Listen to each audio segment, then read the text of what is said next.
Call the meeting to order and welcome everyone here this evening. Like a fair crowd, but we'll go with quality instead of quantity. Okay, to open the meeting, I would like to call Andrew Vincent forward to lead us in the Pledge of Allegiance.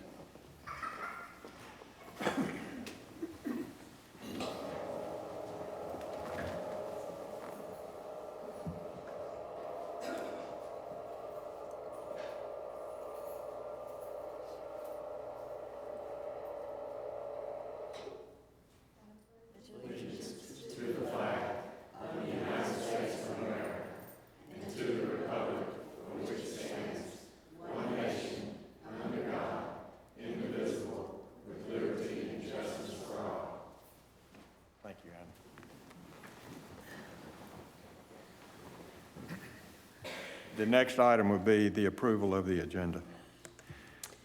Motion to approve. Second. Okay, motion made and second, all in favor? And the motion carries. Thank you.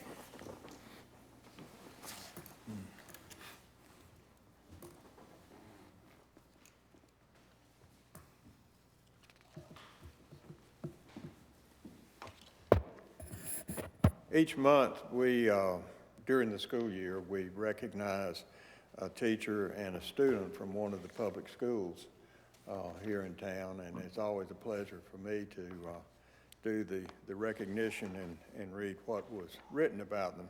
So I'm going to start with, and by the way, this is Zebulon Middle School this month. Excuse me. Start with Andrew Vincent. Want to come up here with me? Andrew was selected for recognition for being an overall outstanding student. He works hard in the classroom to maintain excellent grades and is respectful to staff members. Andrew is a role model for other students by standing out as a leader and volunteering for school-wide events. He has been recommended for the Student Ambassadors Program and is currently an active member of the Fellowship of Christian Athletes and Family, Career and Community Leaders in America. Sorry, let me go back on that. Fellowship of Christian Athletics and Family, Career and Community Leaders of America. I kind of broke it up there, so I'm sorry about that. So, Andrew, thank you and congratulations.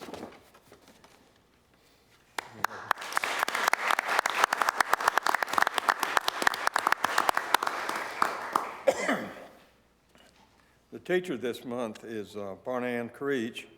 And Ms. Creech, who lives right here in Zebulon, graduated from Appalachian State University and taught in Nash, then Johnston County, before coming to Zebulon Middle School in the year 2000. She is a nationally board certified teacher who taught health and physical education for several years, being named the Health Educator of the Year for North Carolina in 2003. She began teaching family and consumer sciences in 2013. She is a certified nutrition and wellness educator and worked with the North Carolina Department of Public Instruction to help rewrite the North Carolina Middle School Family and Consumer Science curriculum in 2014. In addition to her work in the classroom, she has worked in a variety of leadership and extra duty positions, including cheerleading coach, coaching the first and fitness team, being the Career and Technical Education Department chairperson, and the advisor for Family, Career, and Community Leaders of America, or FCCLA. As leader for FCCLA, she has had several students win competitions at the regional and state levels and go on to compete nationally. Starting last January, Ms. Creech has also been the Career Development Coordinator at Zebulon Middle School, where she has created partnerships with local businesses and colleges, brought in business and community leaders to the school, and planned field trips and college visits for our students to help prepare them for high school, college, and their future careers. Ms. Creech goes above and beyond, always putting her students first. We are honored to have Barnann Creech represent Zebulon Middle School.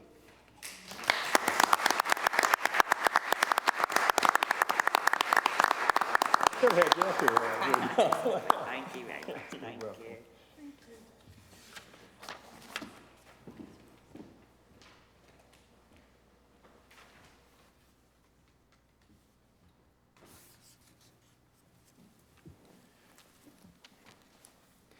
Okay, each month at the regular meeting, the first meeting of the month, we have an opportunity for people to come in and sign up to speak for 3 minutes.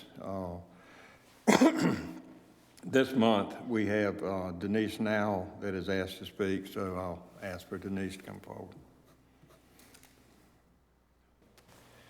Thank you, Mayor. Good evening, Commissioners. I just wanted to share an update on our partnership for economic development with the town and the chamber. This Thursday is our Zebulon Next event. We host this every other year. It's Thursday, October 4th. It's from 8:30 in the morning. We'll start with a networking breakfast, and then the event itself is from 9 to 11. The program will include state, regional, local updates on what's next for Zebulon, and it's the registration is open through tomorrow afternoon at 5.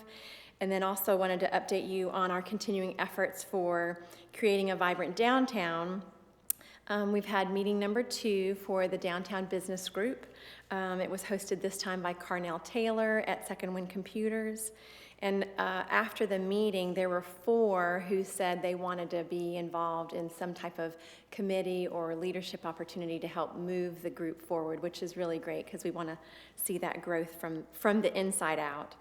And then another piece on helping to promote our vibrant downtown is in the last couple of weeks, we've had 3 folks that have scheduled a time to come and visit the downtown, specifically because they're looking at either opening a new business or opening a second business here in our area. So encouraging, there's a lot of growth coming toward our area, which is exciting, and we look forward to all that's ahead. So thank you very much.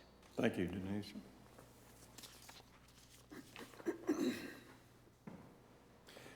All right, we have the consent agenda. I make a motion to approve the consent agenda. Second. Motion made and second. All in favor? And the motion carries. Okay. New business, easement request. I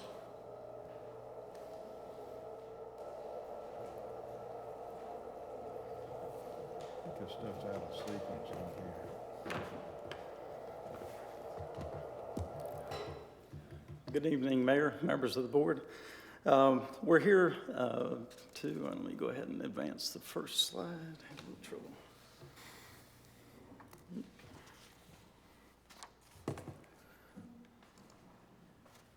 There we go. This is an easement request for a coffee shop that is looking downtown. The proposed location is 116 West Vance Street. This is a property that adjoins 110 West Vance Street, which is currently owned by the town of Zebulon, and is one of the lots that has the parking lot, one of the town parking lots on it. And as you'll see, there is some urgency with regards to the easement request, which is why we're here before you tonight. In order for them to acquire a building permit, the state building code has some requirements on a second access point. And the only way to get that is to kind of come out the side of the building and create a new kind of ingress egress, which would come out on the side. And I'll have some maps that kind of show that a little bit better. The request is, it's listed as approximately 135 by 7 feet.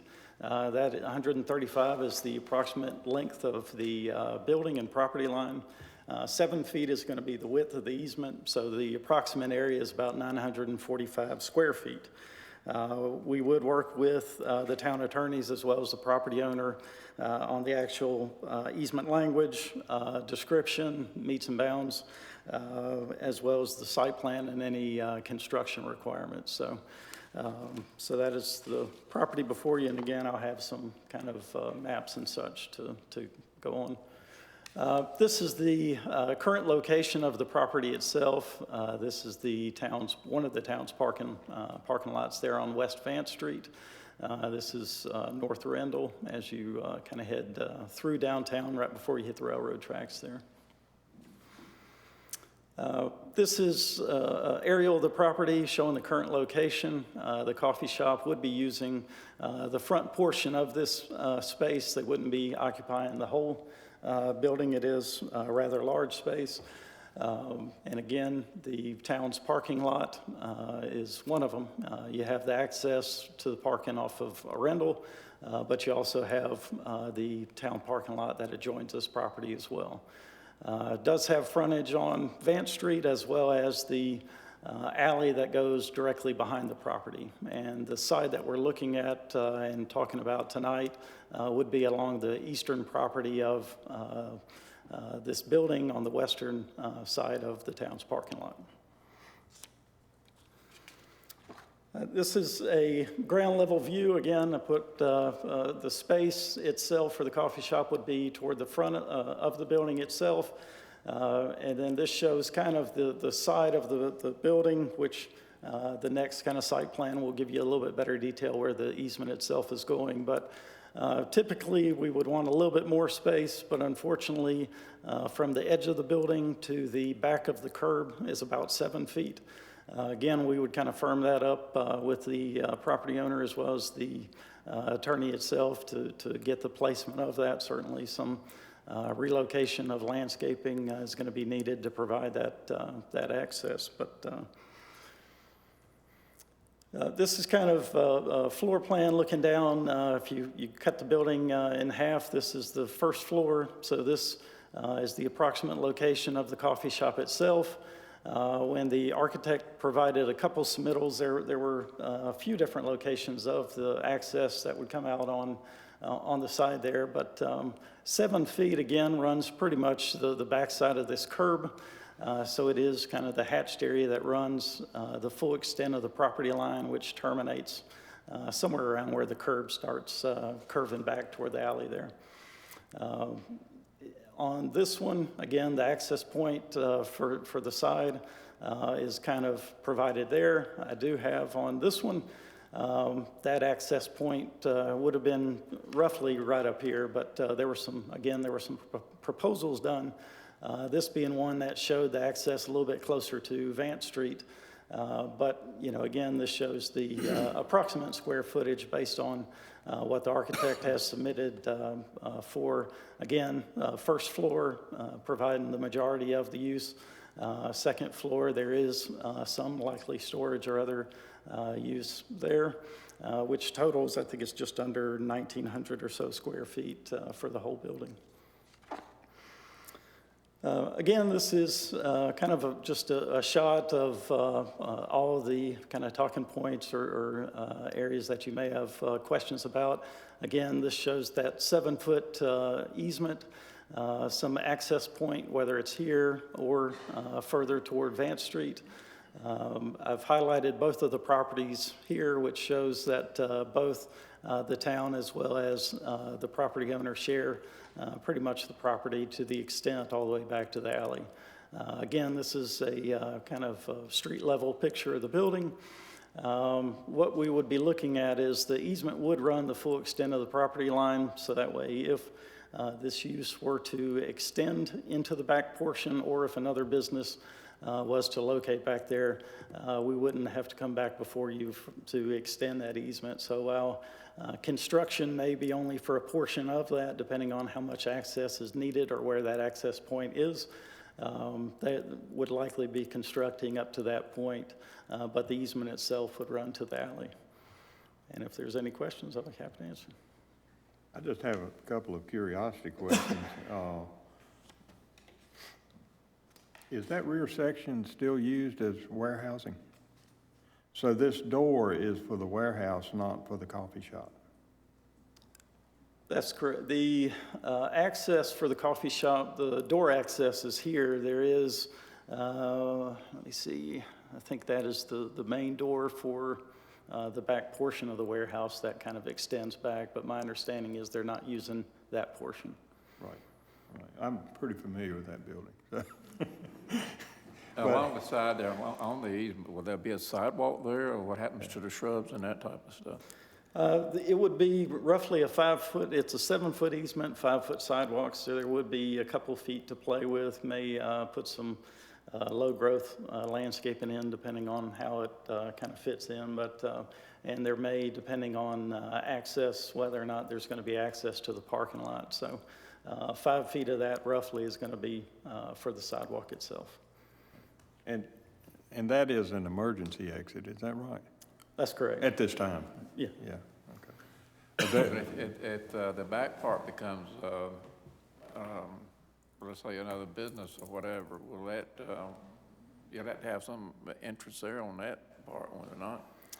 Depending on what goes in there and what occupancy requirements they have, could they use the access point that is being proposed, or would an additional one have to be put in?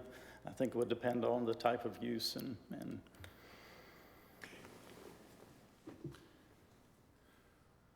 You're saying, excuse me, Go ahead, no, go ahead. you're saying that this access point can be at the discretion of the builder, the person that owns the building?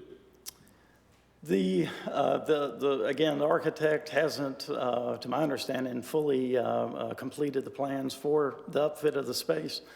So as they finalize that for building, let me see. Currently, on this one, it's shown here, but that may vary depending on where the architect is proposing that access point to be put in as. So currently, there is no side door on that side. So depending on where they would put it in depends on the layout of the ultimate space that they're going to use. Could they put in two if they wanted to? One for the warehouse area, one for the coffee shop? I think they could, certainly. That would, allowing the easement to run the full extent would have that flexibility should they choose to do that. This may sound like a dumb question to you, but we're giving this easement to the coffee shop owner? It is actually an easement for the town. It's town property. The building is up to the property line, but in order for them to have access per the code, it requires a permanent easement. But I think Don's question is, we're giving it to the building owner, not to the business owner. Yeah. That's correct. And in that case, the easement continues on with whoever buys the property at a later time? That's correct, as long as well as the town owns its property, it maintains that access. Yeah, I guess I got one more question for you, Mark. Given this slide that you're showing up there and you're showing where the particular door is in the warehouse, okay, I'm not against this by no means, but it seems to me that just the access to that door area would suffice, would it not? In other words, maybe 5 foot to each side of the door, and a concrete pad there without removing all the shrubs, and is there something I'm missing there? I think it depends on the travel distance of the layout of the interior use. So I think if they were to relocate it, I think the closest they could get would be more toward the front on that same side, but I don't believe they can use anything that fronts onto Vance Street for that. But no, I'm talking about fronting into the parking lot rather than to the either end of it. Potentially, I think that would be something that we would look at, but again, we'd have to look and see how that fits in with the parking itself as well. Right. Well, as it's proposed, it doesn't take any parking space out. No, I Correct. understand. That's fine. I understand.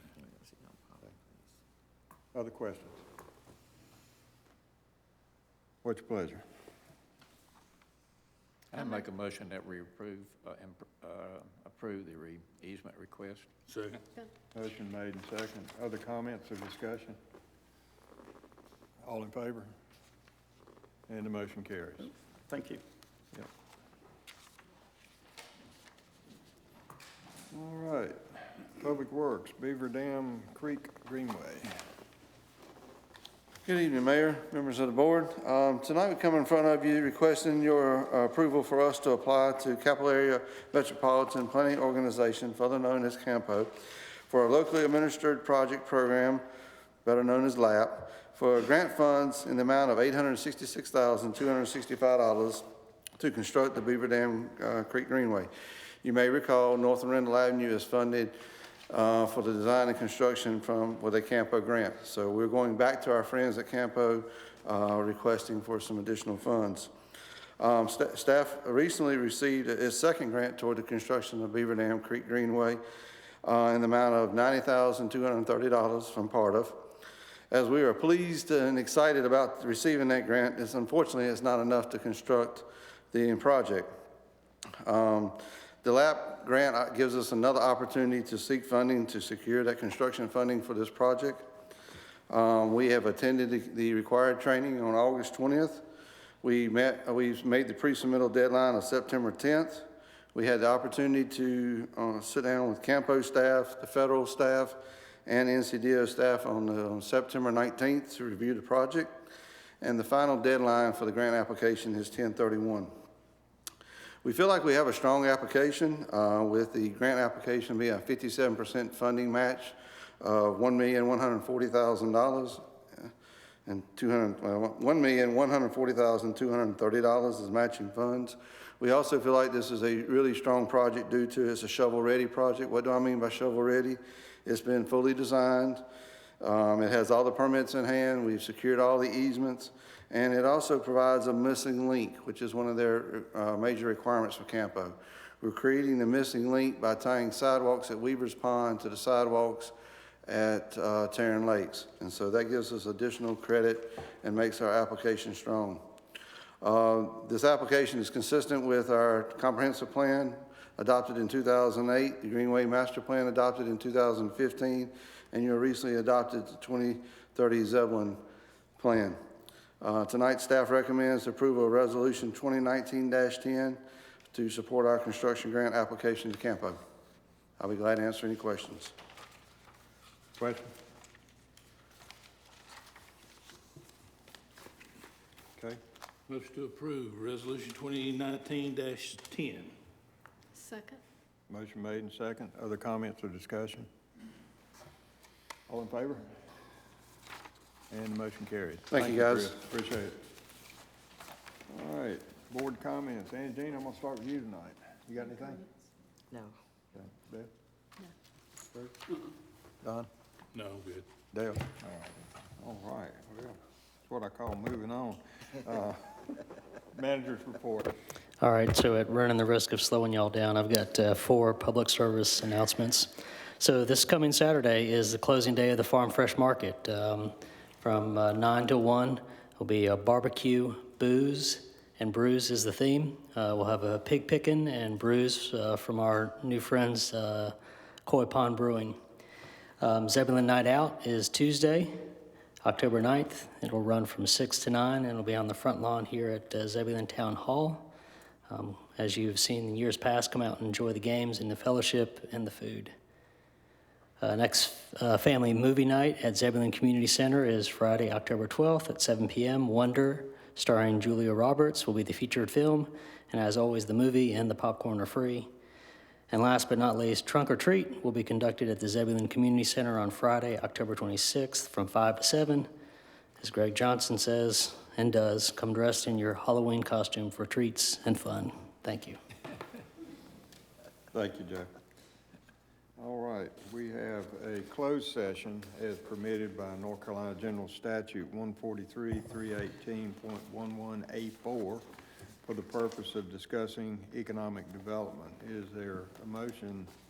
Well, let me just explain that there are very few reasons that we can go into closed session. This is one of them. So you're welcome to sit and wait until we come out or whatever, but I don't know how long we'll be in there. So I'll ask for a motion to go into closed session. Second. All in favor? Okay,